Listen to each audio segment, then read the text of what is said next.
Let me unpack this to you number-wise. There are 1,500 exabyte consumed, which is manufactured and sold in a calendar year. And there are 400,000 megahertz of spectrum allocated to 800 operators, like you and me, consume 14 GB a customer a month, back to earlier number, 5 hours and 58 minutes consumed. The question is, when we keep building towers, how do you provide return to our shareholders? I'm going to spend next 15 minutes with you. You will look at the phone 2 more times during this period. Please go ahead with that. So, first thing first, let's understand the numbers. There are 5 million telecom towers broken into 3 parts. On the left, MNO towers, there's a 25% of it, so you can take them out. Those are the SLB opportunities out there for us. China towers, you can remove them as well. And then the ITC, which is 560 towers we are talking about. 1.84 million towers are out there. The table below, what you can see is the money going into this business. So we've done about 98 billion worth of M&A over the last 10 years, or the last decade. And then we had a build-to-suit of another 60 billion. So the total stock capital is 158 billion. That's the number. We EDOTCO into 8 Asian markets, and we consider these as our core markets, and we looked at a number behind that. So there are about 16 deals, 43 deals happened in this core market for the last decade, and the total money going in is roughly about 17 billion. Philippines alone for the last 2 years have done about 4 billion.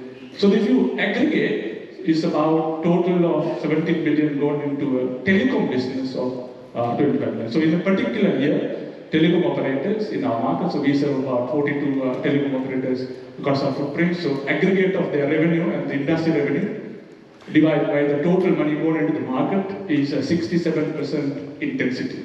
So that's the responsibility you and I have, and every single day. You get up in the morning, come to office, you are responsible for the 67% of the intensity. So I want to pitch the 20 years journey, so the last 10 years. So I'm standing right in the middle. So what you see is the last 10 years behind me. What you see here is the next 10 years to go.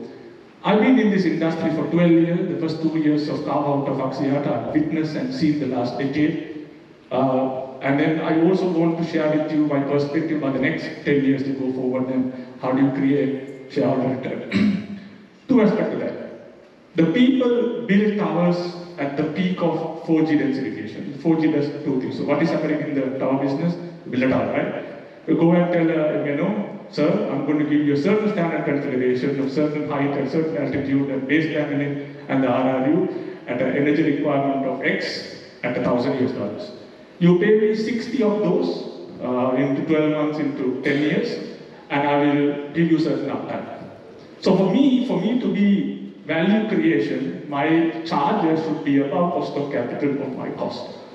So what happened was in the 4G densification, those who cut for 3 panel antennas, 4G came as extra panel antennas. 3G happened at the same time. So when 3G went off the grid on 2100, so that became a revenue dip for us. So that last 3 years, what we are seeing is the densification of 5G, incubation and the densification of 5G. And that's going to give you 3 things: more space, more energy requirement, better uptime requirement. All these 3 things are about the standard configuration. So you and I have made tons of return as a result of this. That's on the technology. But you also see the new market, as you can see, the Philippines and Japan opening up. It wasn't there in the past. But right now, in the post-COVID data growth, there was about 12 billion worth of money came into Asia. In any context, large number of demand and small supply, things goes up. So the moment the oversupply of capital comes in, we have the habit of agreeing for toxic clauses in the MLA, numbers to go down and all that. So what's happening right now is the spectrum. So the technology is now going from low to high spectrum, where it was 900 and 1800 bands. Now we're going into 2600 and beyond. So that creates densification opportunity. So guys, macro tower based business is shifting to the street furniture level. We've got 42 meter level, now we're 30 meter, 24 meter and beyond. That's a good news for us. The other aspect is that if I stand here, look forward, what to see? We are going to see the 3D internet going to take place. We are going to think about 6G going to happen in next 3 years from now. And we are going to see the machine-to-machine and Gen Z and Gen Alpha going to be about 80% of the total consumption of data. And that's the brave new world we are looking forward. Now, just giving you the breakdown of this market recipes. I'm talking about very short period of time, within next 12 to 18 months, we have to be very careful. What's happening in the market? Interest rate is high, inflation is high, cost of capital is going up. So you have to understand the 3 categories of business here. It's a digital layer, there's a telco layer, and then us. Now, what's happening in the digital layer impact the telco layer, impacting us as well. How does the typical technology or the active equipment happening? So our 8 markets have roughly about 250,000 rand. Post-COVID, there are about 50,000 additional equipment being installed. So the return come for the rand is as follows. So you go borrow money from somebody, from shareholder, debt to equity, put that money on buying a rand, having a space rented from us, buying a equipment from Eric Suhavi and all that. You put that into the business, you have the price dip, the cost per GB comes down, quantity goes up, revenue goes up, EBITDA goes up, cash flow goes up, and you give that money to the shareholder. So that's the normal return cycle. In a time of economic crisis, where the inflation is high, interest rate is high, it's going to break in 3 places. No elasticity. You drop the prices, quantity don't go up, revenue dip, earnings dip, no cash flow to pay. At the same time, the OPEX goes up, cost of capital goes up. That's why last 6 to 12 months, you find that the operators are shrinking the network. They are consolidating the network, join the RAN sharing consortium, stuff like that. So the one side data is going. Data is exploding out there. But the economics for my customer is not finding the business case yet. So I want to share these 3 pillars. This concept, and this we extract from the digital companies like Amazon. I think for tower sector, this is quite important. So there's economic value, commercial value, and the social value. So let me take you this through carefully. Economic value is the value for your customer. Let's say for a customer taking your tower, they pay you rent, buy active equipment, and all that cost versus the revenue they get from a customer should be higher than that, and also pay for cost of capital. Now, this number is market to market changes, somewhere around 300,000 to 600,000, it breaks even. So that's what you call customer economic value. Then you have us, which is the commercial value. We give them tower, energy, and uptime. So our capex OPEX recovery is the commercial value. So this spot is the overlap between what worked for them and to us as well. For the longest time, for the last 10 years of the telecom tower business, GBT fiber managed sites was here. That number is gradually shifting upwards because the street furniture is coming in, spectrum going from mid to the high. So it's going up, and the street poles, small cell edge, self-curing network coming into that bucket. In our world, we call this disputes. Anchor disputes, re-engagement, better prices. So if the investment cycle of incubation and sell in 3 years' time, you won't have this. If you are going to hold a MLA for a 10-year period of time, you're going to have this conversation 3 times. Every 3rd year, this conversation is going to happen. And on top of that, telcos are finding it difficult to invest on active equipment. How do you bring the cost element down? By deepening the sharing. So going to active, going to open RAN, antenna service, satellite connectivity, dynamic network, and 6G are the elements we can have there. So what we can do is we can enhance this number by improving cost. We can enhance this number by adding more element to that. So that's the 3 pillars of finding that spot where it makes sense for them and us. So I want to leave this story with you. Do you remember this film Blackberry? If you haven't looked at it, please look at it. So this film is talking about back in 2005, 2010, pre-data era, how much of money they made. So in that conversation, there was one particular conversation, the CEO of BlackBerry having a chat with AT&T. He said, why aren't you buying me more in 2010? He said something iconic. He said, the problem is that a minute is a minute. There's so many minutes in a day. Because the world has moved into data, he was selling minutes. And that was the big problem. So then we went into this Asian context, right? So the data was amazing and stuff like that. News is, data is going out of numbers in Asian context. We've taken mid-band, 23, 26, 24, now going to 5G and 3.5. We're going to 6G, we're going to 7G, millimeter wave and stuff like that. Still, the amount of spectrum available is insufficient in Asia. You know why? 3GPP was built not for the Asian market, not for cities like Jakarta, Dhaka, Kuala Lumpur, and that. So the densification is so huge. So if you want to provide capacity, there are three things. You want spectrum, more equipment, same tower, more towers. They don't have spectrum, they fill up with more equipment, what is left is more towers. So you are in the right business at the right time. So I'm just giving a comparison of average spectrum per site for the four main markets we are in, Malaysia, Philippines, Indonesia, and Myanmar, and compared to Australia and the world. So numbers are pretty much bad. So what you see at the bottom are the dark spots. In our definition, dark spot is in a 500 meter by 500 meter, you don't have minimum 5 Mbps.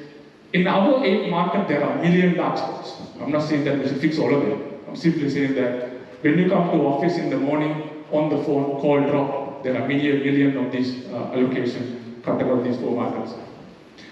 So the numbers we are looking at, very new world. So there's a short-term problem, but there is a 10-year opportunity in our hand. Two things to remember. One is the total number of towers required in these 8 markets across Malaysia, Philippines, Indonesia, Bangladesh, Cambodia, Myanmar, Pakistan, and Sri Lanka is about 75,000. And the number of tenancies required is 155,000.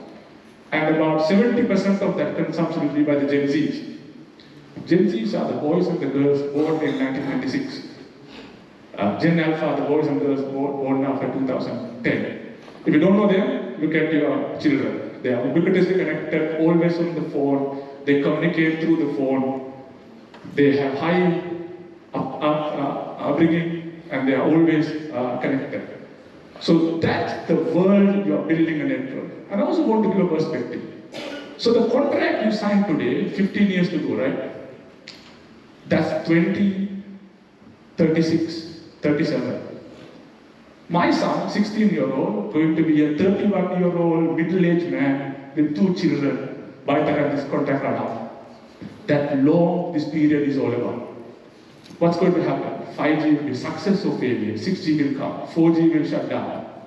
Satellite will be natural. Dynamic networks will be there. That's the era you are building. What you are signing today going to survive for 15 years from now and during this particular period. So, camel hub theory. If there's one thing to remember in my speech, remember this. Camel hub theory. Things goes up, things go down, and over the period of time, it continues to grow up. Now, next 18 months period, I call it market reset, short period, including 2012, 2023. We are going to see the data growth slightly tempered down, that's expected. We are going to see the macro little uncertain. We are going to see the MNOs are going to shrink the network, consolidate. 5G is pushed further. Those are the 4 pillars we are going to see. But that's the market, the interest rate is high, right?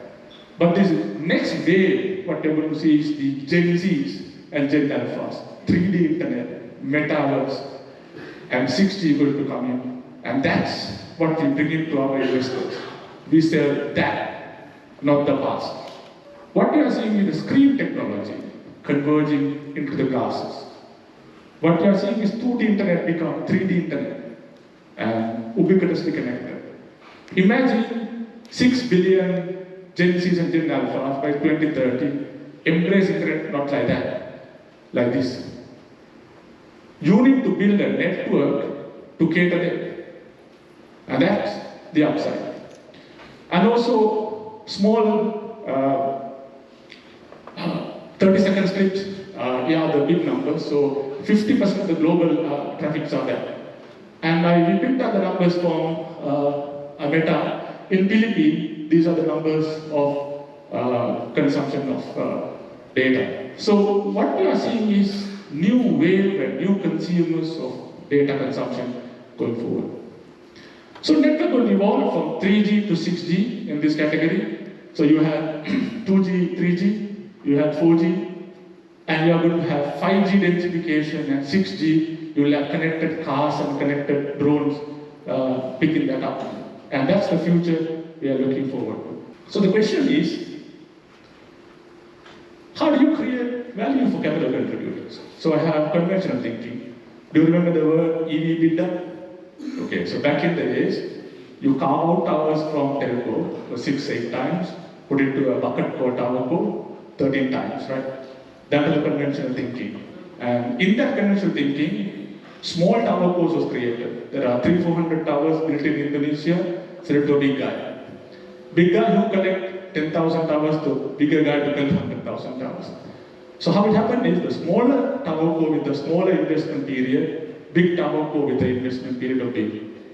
So that's what's happened. Smaller tower co set into a bigger tower co, and that scale keep continuing. How that happened is the Cameron theory. So you invest here, you sell there. You don't invest there, sell here. So you have to be very careful at what point you buy and sell. Now, the problem with that is the single tower economics is not functioning well. I am proposing to the esteemed colleagues of the telecom tower industry to look at value creation cadence along this line, which is any SLB deal or a build-to-suit deal is you have to reach the FCF line. Meeting FCF means you are not creating value. You actually pay the value to the guy. You pay to the tower constructor or a guy who sold your tower, and various anchor disputes and stuff like that. So that's not going to happen. So we bring this concept called value creation cadence, and I would leave one thought only: dollar saved and dollar earned is the same. And value creation cadence following this line. So there are A to E. So build to suit. If you want to build the tower above cost of capital. If you can't do that, consider that as anchor discount given to somebody, and that needs to be bridged to the co-location. If you can't do that, bring your capex OPEX down. If you can't do that, bring adjacent revenue without adding much to the cost, get more revenue, managed services, edge computing. If you can't do that, edge computing, if you go for these hygiene factors, save more energy. If you can't do that, do innovation. If you can't do any of these, we are not creating value. That's plain and simple. So what are these key takeaways? I'm going to conclude it here. Brace macroeconomics. That's something we need to think. We have to be careful about where the money is going to go in. We cannot dispute that. Then you have dollar earned and dollar saved is the same. There's a mantra we should remember every single day. Deeper collaboration between tower cos. So, and the owner of the industry, bro codes. Don't build parallel towers. Don't undercut each other, maintain the MLA, don't agree for toxics in the contracts and stuff like that. And there are outsourced of tower companies, energy and various other things you can outsource, and always have a check on your business case, what you have done in the past. So one last thought, secret of changing the focus is of energy, not by fighting the old, but building the new. And I invite you to join this brave new world. Thank you very much.